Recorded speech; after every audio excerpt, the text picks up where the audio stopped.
everybody and welcome back to my YouTube channel. It's Megan and today I'm doing a video about my mental illness and just an update on what's been happening in my life, especially for the past 7 months, and just to raise a bit of awareness about mental health and mental illness.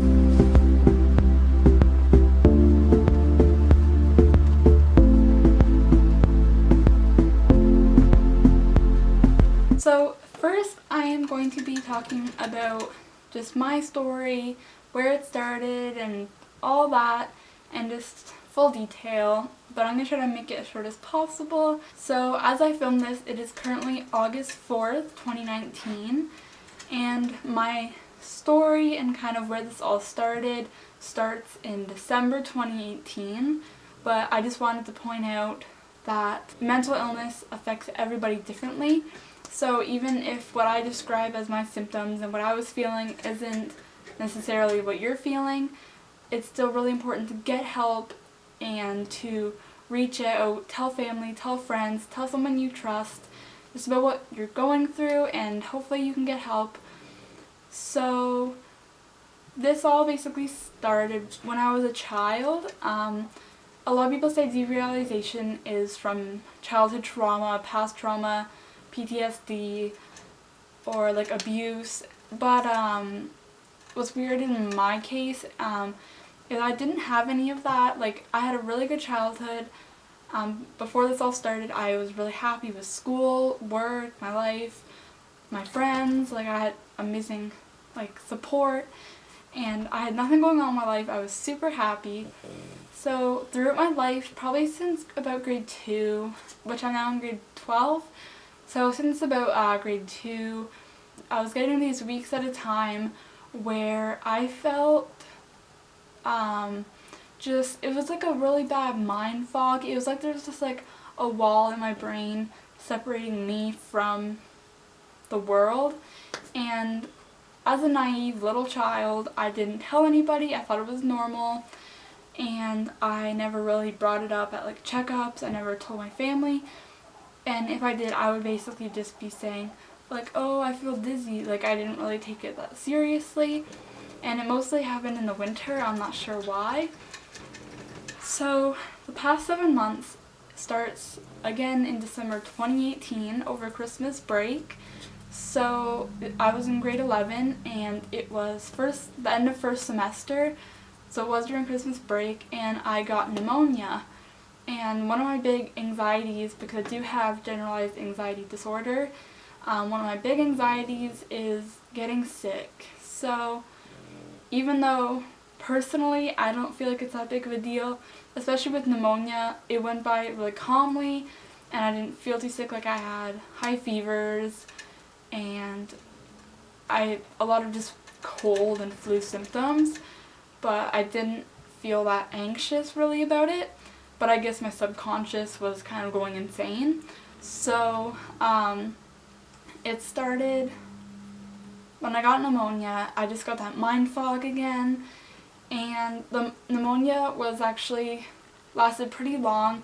I took a break off work, and exams for first semester were at the end of January, and it went on for so long that I actually got a doctor's note and had to miss my exams, which was pretty serious. And as I was kind of happy to miss exams because I didn't have to go to school with a contagious thing and have to study while I can't even focus, and I'm just high fevers, I really wasn't in any condition to go to the exams. So after that, there was a break between the exams and second semester. So I was just recovering, and this mind fog, derealization didn't go away. So I searched it up, and I started searching up YouTube videos and I just searched up what I was feeling on Google, and I figured out derealization. So after a few days, it didn't go away, so I brought it up to my mom and just said, listen, this is pretty serious. It's not getting better. Even the pneumonia is. I was this feeling isn't going away. I feel nervous. So we just kind of waited a bit and saw where it was going. So I got 2 weeks into the second semester of grade 11, which was now February 2019, and it still didn't go away. Like in many of my classes, I would just be sitting there and just feel so far away from everything. Things would be moving, coming closer, farther, bigger, smaller, and I just got that feeling again, like I was in a bubble, just trapped, and I wasn't there. So I'd start like panicking and try my best to remain calm and just not cause a scene, because I hate that. So that went on for 2 weeks of the second semester of school, when one day I went to class just as usual, and it was just worse. Like that whole morning before school, I just felt so much worse. I just felt off. I don't know how to explain it, but it was just like overnight something just kind of clicked, and I was like a mess. Like I didn't want to go, which I love school, so it was weird and I just felt really bad. So I went to school and I couldn't focus at all. I couldn't think. I didn't want to talk. I just felt so bad. So I met up with my boyfriend after second period, and which was now at lunchtime, and I just started panicking. We tried to sit down and I tried to calm down. It just got worse. I started panicking even more. So I called my mom. She picked me up. I went home and the feeling didn't go away. I was in my living room just freaking out for no reason, and it just lasted a really long time. So it didn't go away, and I was then really concerned, and that's when I said, like, I think I need to go to a doctor, like, which is really hard, I think, for anybody to admit with any illness, is just realizing that you need help and you have to reach out. So my family's really supportive. We got to a doctor's appointment, and at this point it was like a week later till I got a doctor's appointment, and things just went right downhill. I couldn't get out of bed. Like, just even when I woke up, if I sat up, just put my pillow up and sat up, that could give me a panic attack. Just like the smallest little change would give me a panic attack. So going to the doctors was probably the hardest thing I've ever done, and it still is really hard for me to do. So I got there, and my family doctor wasn't in that day, but we went to his like female assistant, and I took an anxiety test, and she talked to another doctor there. So they sent me to emergency at the hospital to talk to a psychiatrist and just figure something out until I could get an appointment with my family doctor.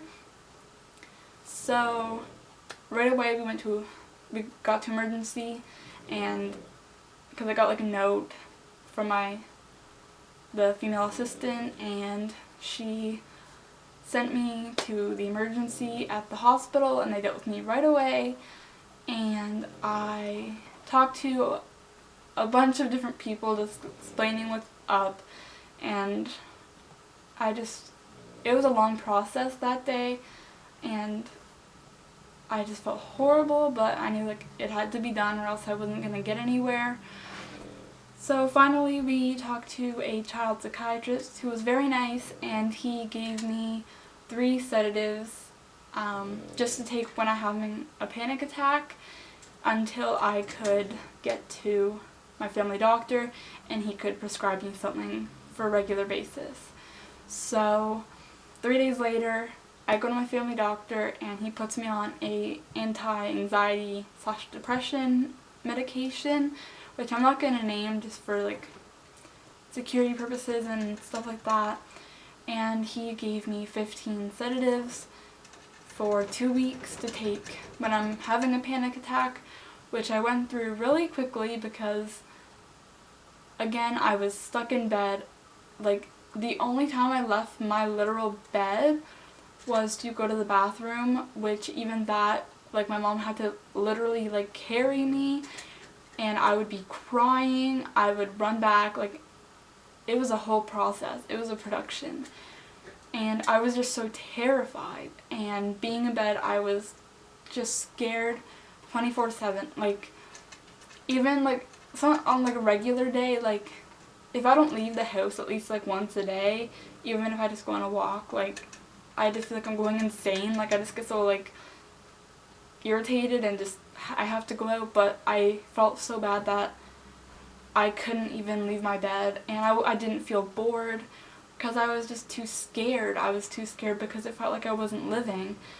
And that was the main problem, was that it felt like I wasn't alive. When I was talking, it didn't seem like it was coming from me. And everything was just like a blur. My vision was just, things were moving, and I just felt like I was far away from my body. Like an out-of-body experience is the only way I can really say it. So, all while this is happening at the doctor's, it got to the point where I didn't go back to school since that one day I had a panic attack at school. So it was 15 days, and we got a phone call from my school board saying I missed 15 days and they technically can kick me out of the semester if I don't have a valid excuse. So that really hit me hard because school means a lot to me, and I loved all my classes, and the last thing I wanted to do was be set behind in school. But we kind of talked about it like as a family and with my doctor just to see what was going on. So we decided that I would just take the semester off. So if you're watching this and you're from my school and you didn't see me or whatever, that's why I couldn't go to school. So I just took the semester off, and what I find really sad about that is that I'm now 1 year behind. Even though this is a semester, I can't graduate with my classmates. And that really hurts me because I was always looking forward to graduation, and now to be graduating with not my class, I know it's not a big issue, but it was just a really tough decision to make because it means a lot to me to be in classes with people, and now I'm not. So, like, that decision, it was the right one because even now school starts in less than a month, and I'm not sure I can go back, but it was just a decision that is going to affect my life. Like, I plan to go to university, so now that's set back a year. So it really just set everything really far back. But it had to be done because I physically and mentally could not attend school, and I couldn't do online courses because I couldn't concentrate on anything. I couldn't even go on my phone some days and just go to their Instagram or something because I just felt that bad. So every 2 weeks I went back to the doctor's, and he upped my dosage because things weren't really happening. There's a little bit of progress, but not enough. So then I was referred to a child psychiatrist, which I'm still seeing, and he's super nice. And I'm seeing him on a regular basis as well as my family doctor, and there's a little bit of progress.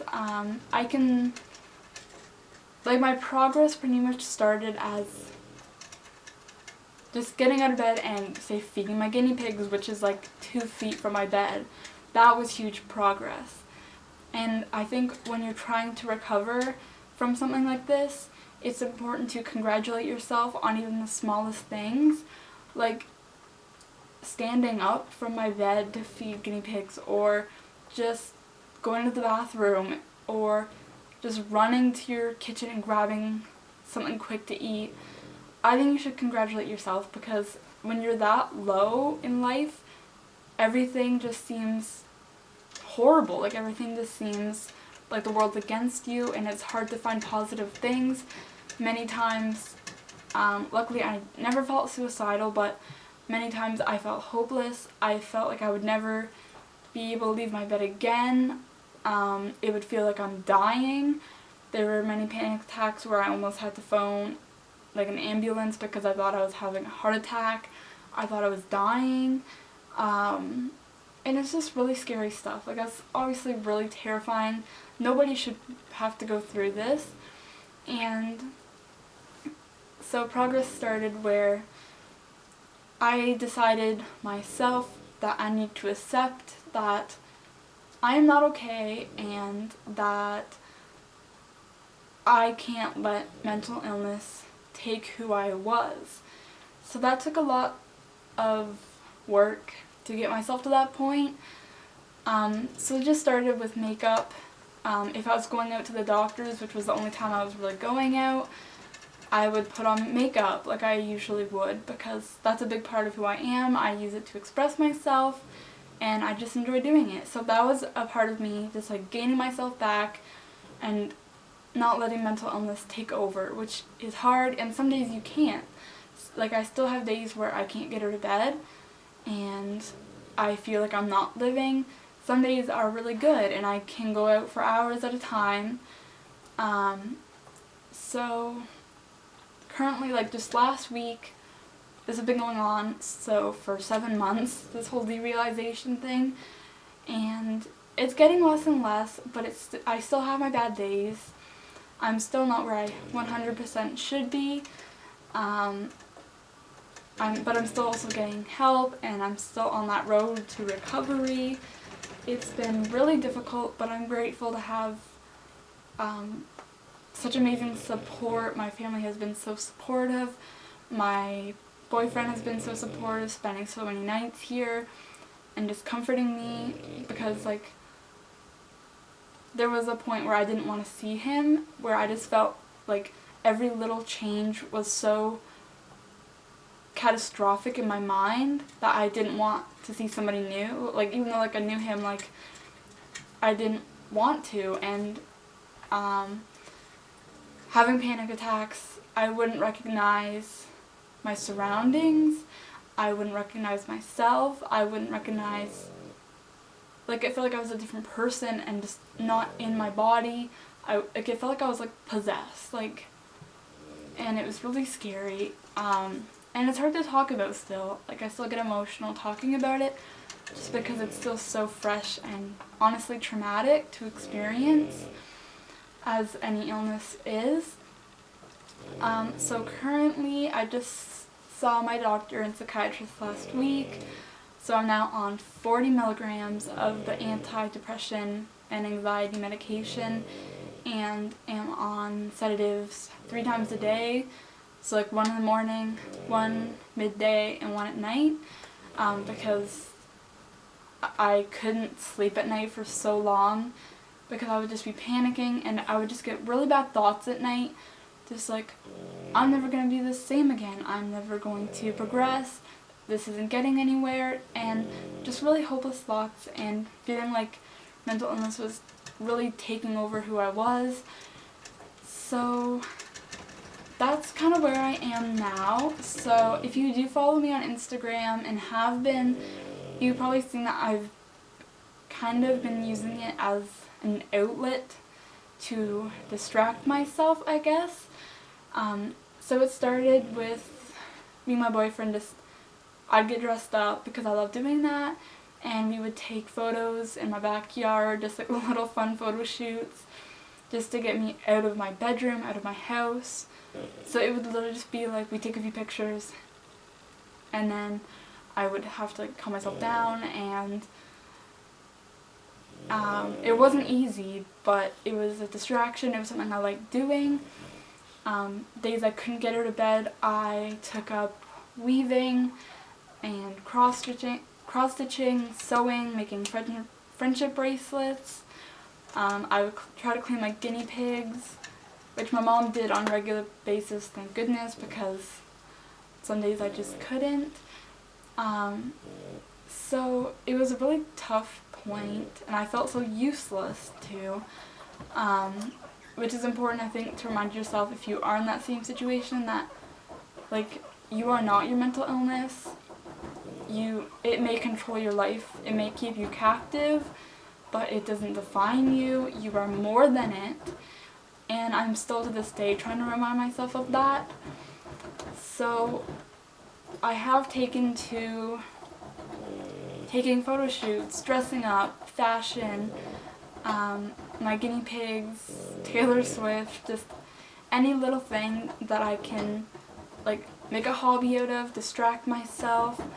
That's why I started this YouTube channel, was because I always kind of wanted to, and people always told me that they think I should, and I always wanted to, so I just felt like, and I've always done video editing, like I always made video edits, and I love doing it, so I just thought, you know what, I'm just going to try this out.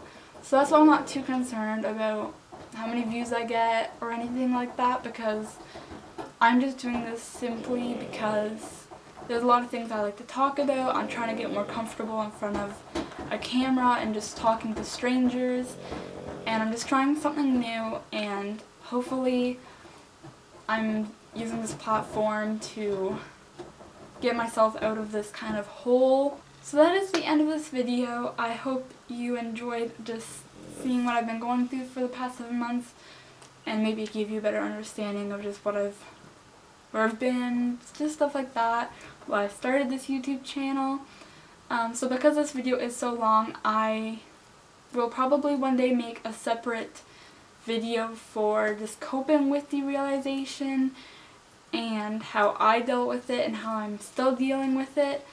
So if that is something you are interested in, by all means, I will make one. I'll probably make one within the next few weeks, just when I start actually feeling like I know how to deal with it better, because I'm still not at a point fully where I can leave my house without worries. I still have to mentally prepare myself. I'm still trying to progress, and I'm still really on heavily medications and relying on them. So I'm not at the point where I'm really able to share my success and what I've done. I'm just going to say, distract yourself, find things you're passionate about, and just try to find a distraction, and remind yourself that you are not mental illness. Don't let it define you. Don't let it keep you captive for too long. Try to fight it. Don't let it just eat you, because I know that's what I did, because I felt like I had no other option than to just let it consume me, which some days, if you can't get out of bed, that's fine. That's totally fine by all means. But there's no harm in trying and pushing yourself. I wish I could have told myself that 7 months ago, to just really push through. But some days, again, you can't. So I hope you enjoyed this video. Comment down below if you'd be interested in like a part 2 and just like an update / coping with derealization. If you have any questions at all about this mental illness, if you're suffering from it and you need someone to talk to who you can relate to, or just anything at all, literally anything, my social medias are down below and also at the end of this video, so you can hit me up at any time. I will always answer and try to help you guys out. So I hope this helps some people, and I hope you're feeling even just like this much less alone. So I hope you enjoy. I hope you're having a great day, and I hope you know that things will get better in life. It just takes a lot of time. Thank you for watching my video, and I hope to see you next time.